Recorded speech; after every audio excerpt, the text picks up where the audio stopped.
Amen. So mga kapatid, welcome. Welcome uli sa ating morning revival preview.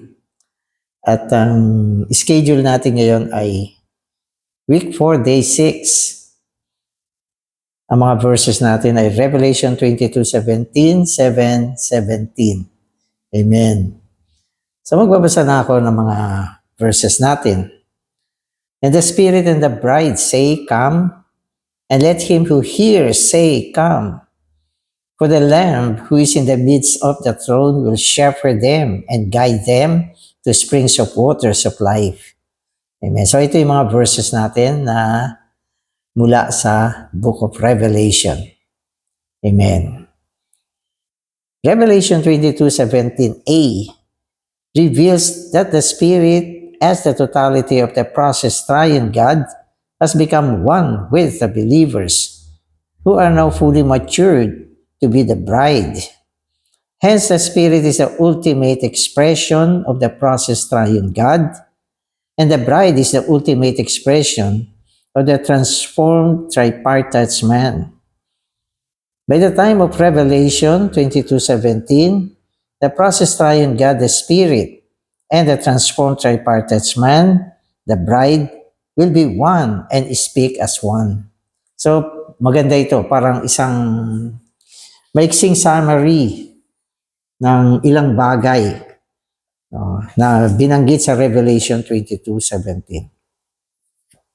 So, una binanggit yung Espiritu bilang kabuuan ng naprosesong tres unong Diyos at naging kaisa ng mga believer. So, binabanggit natin na yung term na the Spirit, consummation kasi siya eh. Siya yung napasukdol, siya yung naibunga pagkatapos dumaan ang tres unong Diyos sa kumpletong proseso.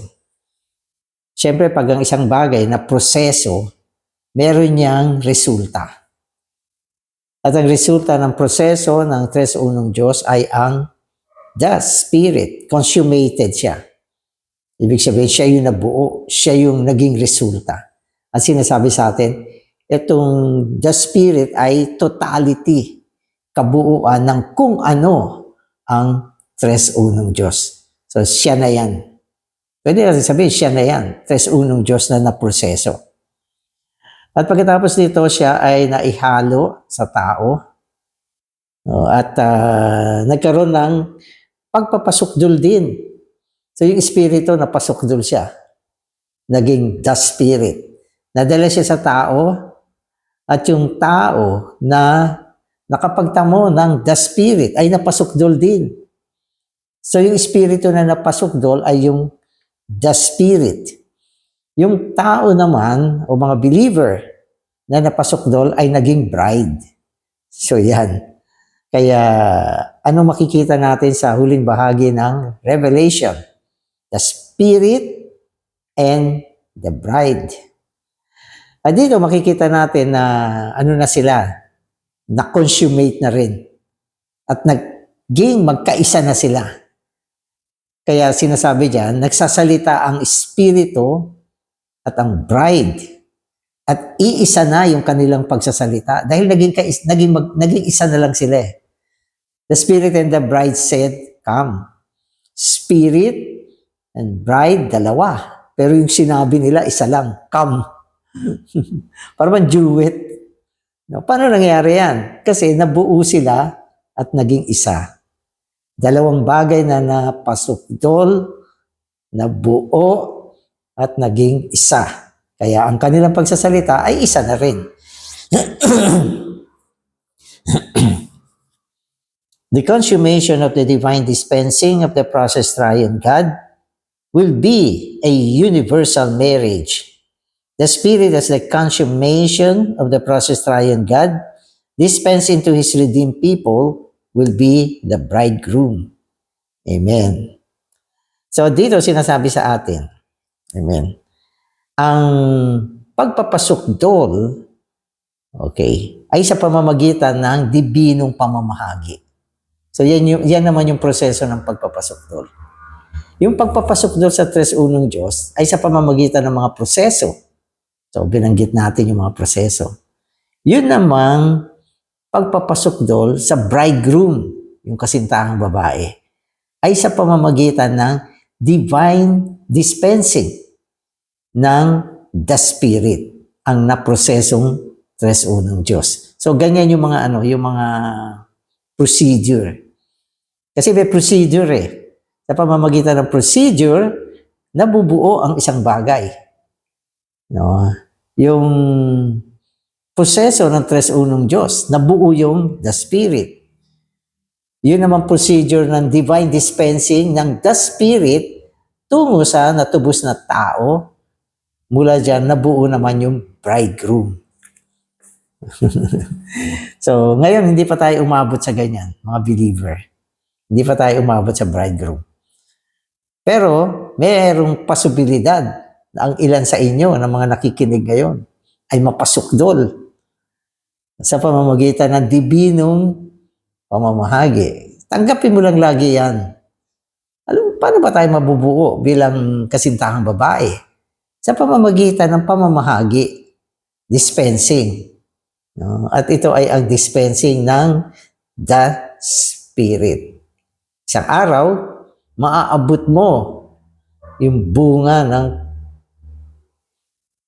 pamamahagi na yan. Individually, natatanggap natin yan. No? At corporately, nabubuo tayo bilang bridegroom ni Kristo, ang kasintahang babae ni Kristo.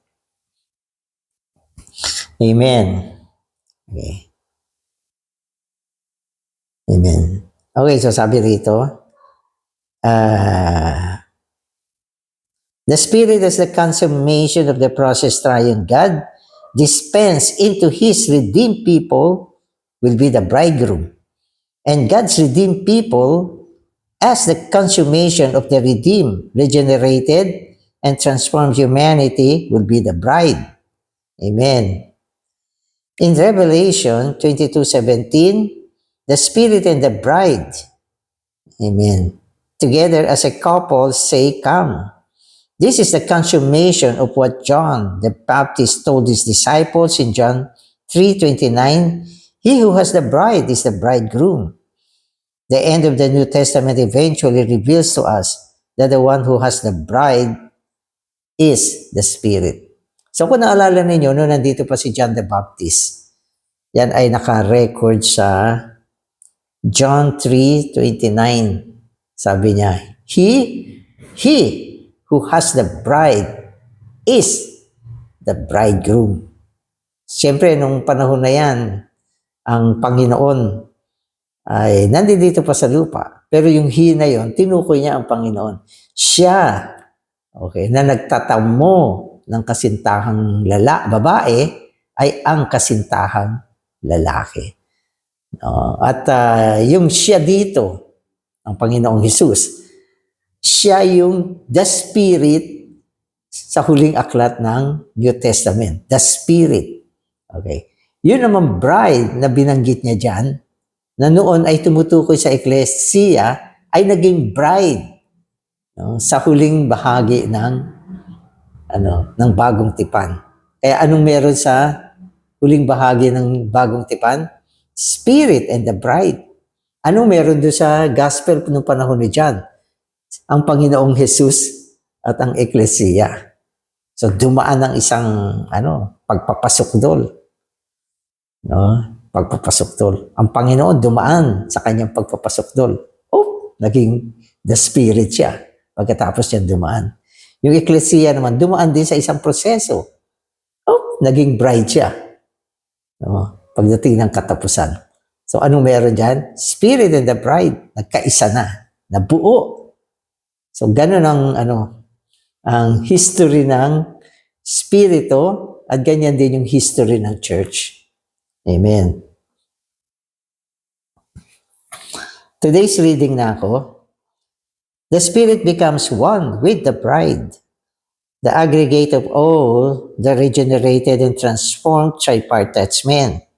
This means that the triune God, after being consummated as the Spirit, will marry the believers as the bride. So, sino ay kakasal dito? Okay. Yung spirito at yung bride. So, yung groom, yung spirito. Yung groom, yung spirito. Yung bride, yun yung church na napasok doon. No? Kaya meron dito spirit and the bride. No? Nandyan ang groom and bride. So, interchangeable ginagamit niya. Palitan. Minsan tinatawag niyang groom, yung Panginoon. Pero dito, tinawag siyang the Spirit. So, ano yan? Siya din yan. Kuminsan siya ay tinatawag na the Spirit kasi na-consummate na na-proseso na Kuminsan naman tinatawag siyang groom kasi ikakasal siya. No? Ang term na groom ay ginagamit sa panahon ng kasalan. Amen.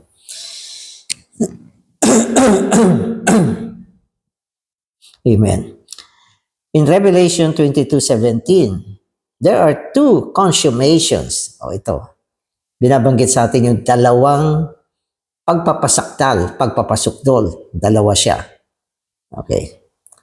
First, so yung unang pagpapasukdol. The triune God has come through a process, through incarnation, human living, crucifixion, resurrection, and ascension to become the Spirit, the totality, the consummation of the triune God to be the bridegroom. So yun yung unang yung unang consummation. At ito ay tumutukoy sa tres unong Diyos. So, tres unong Diyos. Dumaan sa proseso, nagkatawang tao, na buhay, ng buhay ng tao, na crucified, pako sa krus, na buhay na muli. At pagkatapos niyan, umakyat sa sangkalangitan, bumaba. Ano nangyari? Siya ay napasukdol bilang ang Espiritu. At itong ang Espiritu na ito yung bridegroom. So, yan si Kristo na napasukdol na siyang the Spirit bilang bridegroom. So, yan yung unang pagpapasukdol. Okay, so binanggit natin lahat yung mga proseso. Yung pangalawa namang pagpapasukdol ay ang pagpapasukdol ng mga believer, tayo. Okay. At ano naman ang nangyari? Dumaan din sa proseso. Ano ang mga prosesong dinaanan natin? Redemption. Ano pa? Regeneration. Transformation. Okay? And then, consummation of God's chosen, redeemed, regenerated, and transformed people to be the bride. So, hindi basta tayo naging bride. Hindi ibig sabihin. Maski nung naligtas ka, hindi ka pa bride. Ano nangyari? Kailangan dumaan pa tayo sa mga organic process na ito. Katulad ng redemption, naisilang na muli, natubos, naisilang na muli, regeneration, naisilang na muli, transformation, okay? At napasukdol tayo bilang mga pinili at tinubos at naisilang na muli na transform ang mga tao para maging ang bride. Wow! Ay, so, ganyan yung mga So, hindi ito mga instant na bagay, mga kapatid. Kasi tayo ay sanay sa mga instant. Ang creation ay instant. Let there be light, sabi ng Diyos. Boom! Maging light na siya. Mga instant yun. Creation yan Okay. Pero sa pagbubunga ng groom and bride, proseso ang dinaanan nito. Kaya may mga time element yan. Kasi yan ay proseso. Diba? May mga panahon. Ang Panginoon, nung naisilang siya muli, kailangan muna niyang gumulang hanggang 33 and a half years bago uli na proseso yung mga susunod niyang proseso. Tuloy-tuloy na yun. Kaya ang pinakamatagal ay ang kanyang pagsasakatawang tao at ang kanyang pamumuhay bilang isang tao. Medyo matagal ito, mahaba. 33 and a half years yan. Pero yung kanyang kamatayan, pagkabuhay na muli, at pag-akyat sa sangkalangitan, ilang araw lang yan na proseso yan. At ang resulta, the Spirit. No, ngayon, nung binabanggit natin to mga kapatid, gusto ko lang linawin. Sa panig ng Panginoon, tapos na yung kanyang proseso. Bilang the Spirit, siya ay handa na rin. Bridegroom na rin siya. Handa na siya. Kumpletong proseso na. So, dapat malaman natin. Kaya wala na siyang inaantay. No? Tungkol sa sarili niya, wala na siyang inaantay. Sa panig naman natin, hindi pa nakumpleto. Hindi pa nabuo yung bride. Hindi pa yan. No? At may ilang proseso dito na naganap na. Halimbawa, yung redemption, natapos na yan. Ang redemption, natapos na yan. Naisagawa na yan ng Panginoon sa krus. Yung regeneration, natapos na rin yan. Na tayo ay nanampalataya sa Panginoon. Kaso, yung transformation, hindi pa. Ito, medyo matagal naman sa atin. Yung transformation. Matagal yan. Halos buong buhay natin yan. Tayo ay tinatransforma. At ito ay sinasagawa rin ng the Spirit sa pamamagitan ng pamamahagi ng Espiritu. Unti-unti tayo ay tinatransforma. At ang transformation, ito ay nagaganap sa ating kaluluwa. Ang Espiritu natin, naisilang na muli na yan. Di ba? Pinaghalong Espiritu na yan. Yan ay anak na ng Diyos, yung Espiritu natin. Ang hindi pa, yung ating kaluluwa. At syempre, sa kahuli-hulihan, yung ating physical na katawan, okay, yan ay papasok sa transfiguration. Yan. Pero meron pa rin akong gustong idagdag. Dito sa aspekto ng bride, hindi lahat ay magiging bahagi ng bride. Yun lang na kumpleto yung proseso. Umabot hanggang sa transformation. Na-transform talaga sila.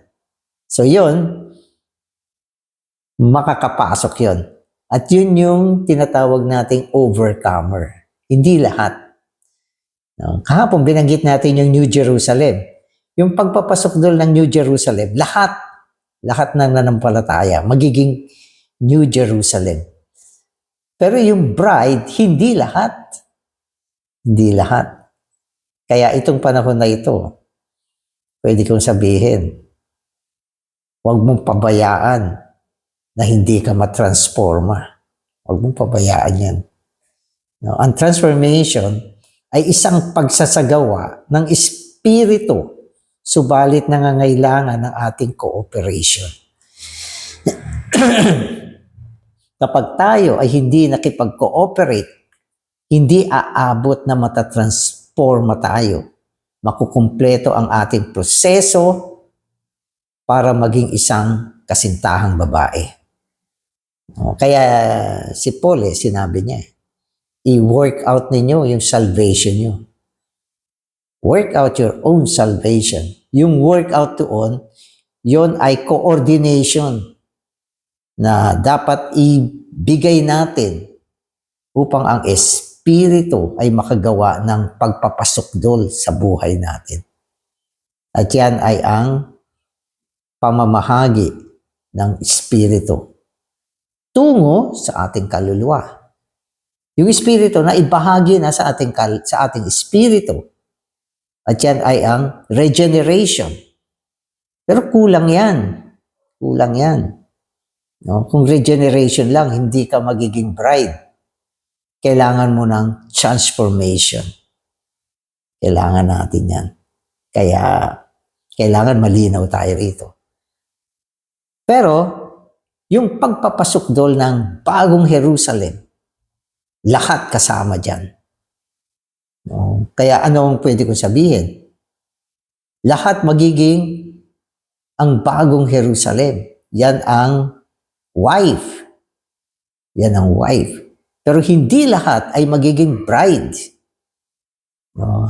Tangi lang yung mga na-transforma sa kanilang kaluluwa. Amen. So maganda ito. At least nare-remind tayo. No? Bagamat may mga salita rito na minsan hindi naman binanggit dito sa topic na ito, pero gusto kong idagdag. Bakit ako nagdadagdag? No?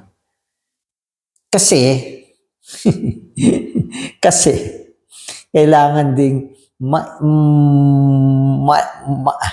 malaman natin. Kasi yung bride ang pinag-uusapan dito. Hindi man binanggit na tangi lang yung bride ang magkakaroon ng bahagi sa kasalan. Natural naman yan eh. Di ba pag may kinakasal, yung bride lang ang kinakasal. Yung mga audience, hindi naman kinakasal yan. Bride lang ang kinakasal. So dito, binabanggit yung kinasal. No? At ang kasalan ay ang bride lang, hindi lahat. Amen. Amen.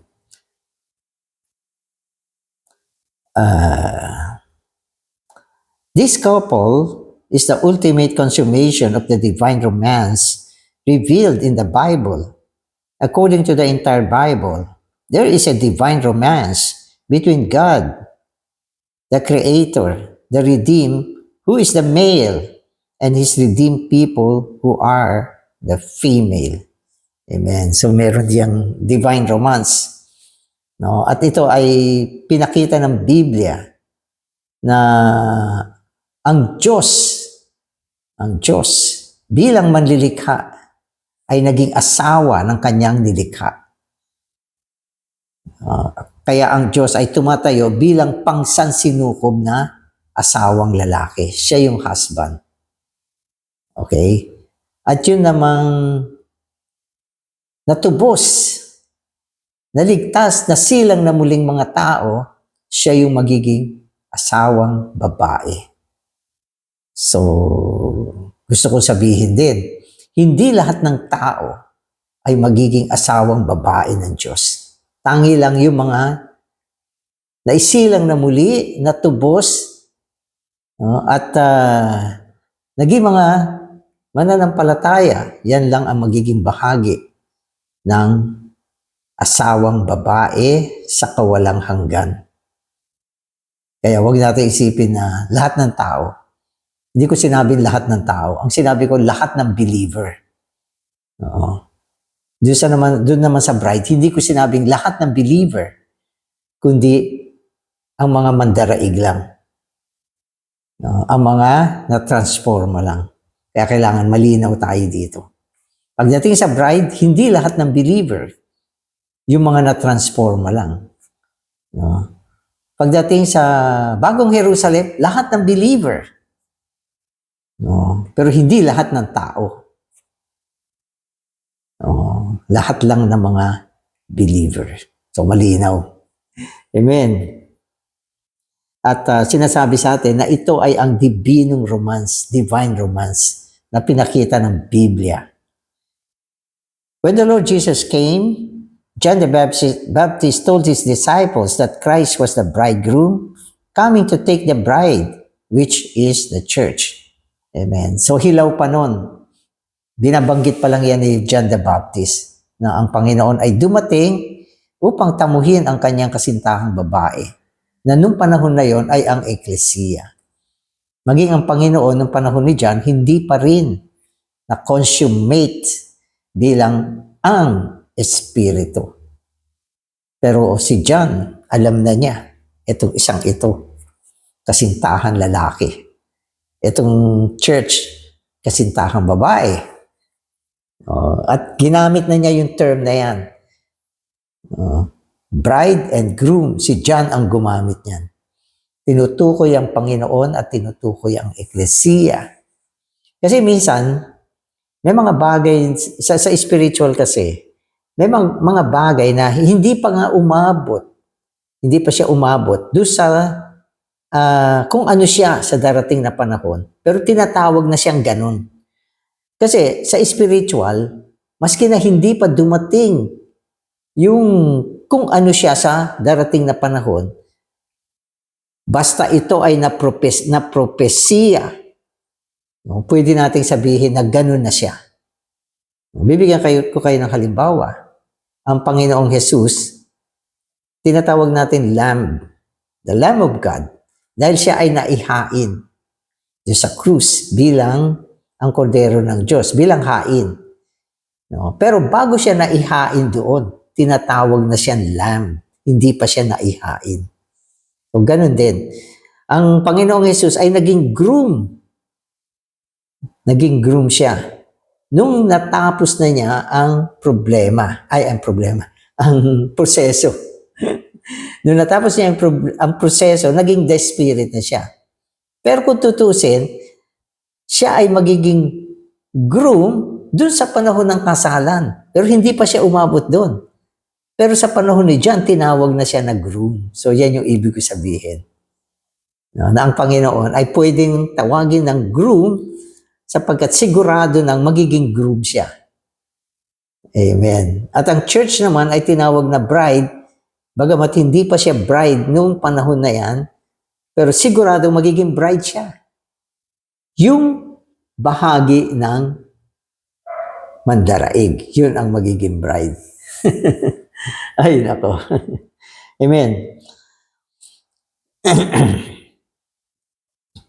This wife is the aggregate of all the overcoming saints from Abel until the Lord comes back. Finally, the New Jerusalem will be the consummation of God's counterpart, the aggregate of all His redeemed and perfect people. O ito, manlinaw sinabi. Ang dami kong pinaliwanag pero nandito pala. So, pakinggan niyo, sabi niya, yung wife, asawang babae, is the aggregate of all the overcoming saints from Abel until the Lord comes back. So, siya ang kabuuan ng lahat ng mga mandaraig, mga believer.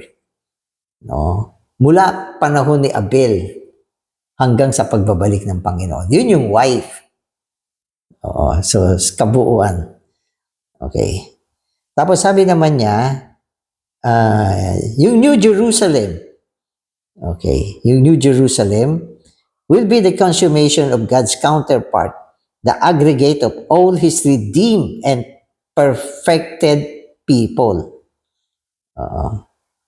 So yung bride, tinatawag din na wife. Oo, tinatawag din niya ng wife. Pero yung New Jerusalem, okay, yun ay talagang yun lang yung wife. So, hiniram niya yung term na wife, okay, para i-describe lahat ng mga overcomer mula sa panahon ni Abel hanggang sa pagbalik ng Panginoon. So, siya yung wife. Pero yung New Jerusalem, okay, siya yung wife, okay, na kinapapalooban ng lahat ng mga naligtas mula nung panahon ni Abel hanggang sa pagbabalik ng Panginoon. Kaya yung wife, may mga pagkakataon, tumutukoy din doon sa bride. Okay? Pero pag ginamit mo talaga yung bride, tumutukoy lang siya sa mga mandaraig. Hindi kasama yung mga ibang believer na hindi naging mandaraig. Pero kasama sila, no, doon sa New Jerusalem. Amen. Amen. The Bible begins with the marriage of Adam and Eve in Genesis and ends with the marriage of the Spirit and God's redeemed people in Revelation. This final marriage is the marriage of the process consummated and dispensed triune God as the husband and His regenerated and transformed people as the bride. Amen. Amen. So, yung una, yung marriage ni Adam and Eve, okay, ay isang pagsasalarawan ng darating na kasalan at darating na pagiging mag-asawa na tumutukoy sa Tres unong Diyos. No? At ang mga tinubos niyang tatlong bahaging tao. No? Kaya sa umpisa sa Genesis, si Adam at saka si Eve. Pero sa katapusan, sa Revelation, ang Espiritu, okay, at ang kasintahang babae na binubuo ng lahat ng mga believers. So ganyan ang Biblia. No? Karamihan, ang mga pagsasalarawan, mga symbols, mga sagisag, no, ay makikita mo sa Old Testament. Okay. Pero pagdating sa New Testament, yung mga sagisag na ano na siya, na isagawa na siya. At yung mga realidad ay nagdatingan na. Magandang pamamaraan niya ng pagbabasa ng Biblia. Ang una, mga sagisag. Pangalawa ay ang realidad. Na ang ibig sabihin, si Kristo ay sinasagisag muna ng ilang mga kalalakihan sa lumang tipan na katulad ni Adan. Ang Eklesiya sa bagong tipan ay sinasagisag ni Eva, no, sa lumang tipan. So ganun ang Biblia. Pag ganun, meron ka susi para maintindihan mo siya. Amen. For eternity, this universal couple will be the full manifestation of the triune God expressed in all His glory. Amen. At the conclusion of the Bible is the Spirit. At the conclusion of the Bible is the Spirit, the consummation of the process triune God with the bride as the aggregate and consummation of the redeemed, regenerated, transformed, and glorified tripartite man. Here is an eternal universal couple expressing the triune God for eternity. Amen. So sabi niya rito, sa kawalang hanggan, okay, itong pansansinukob na mag-asawa, no, ang pansansinukob na mag-asawa, si Kristo at ang Eklesiya, o ang Espiritu at ang kasintahang babae, o ang Espiritu at ang bagong Jerusalem. So yan ay iba't ibang pagsasalita. So sa kawalang hanggan, no, ito ay maihahayag. Maihahayag siya. So ano makikita mo sa kawalang hanggan? Ang tres unong Diyos, no, sa kanyang kaluwalhatian. Amen. At ang conclusion ng buong Biblia, itong tres unong Diyos ay naging ang Espiritu. At ang conclusion siya ang conclusion ng na prosesong tres unong Diyos, ang Espiritu. At ito naman kasintahang babae, okay, ay binubuo ng lahat ng mga natubos, na isilang na muli, na transforma, na luwalhating tatlong bahaging tao. At ito ay magiging pangsansinukob na mag-asawa, okay, sa kawalang hanggan. Sa kawalang hanggan. Kaya anong meron sa kawalang hanggan? Universal couple, pansansinukob na mag-asawa. Ang lalaki, okay, ay ang Diyos mismo na dumaan sa mga proseso at naging Espiritu. Ang babae, asawang babae, ay ang mga believer na lubos na na-transforma na bago na, at puspos ng tigmak ng Espiritu. Siya ang magiging asawang lalaki. At sila ay magsasama, mayahayag, at tayo mga believer mabubuhay ng isang buhay may asawa. Yan ang Biblia. Yan ang Biblia. Walang mansion dyan. Kailan magaganap yan? Sa bagong langit at bagong lupa. Ayun na, eternity na. Amen. Ganda.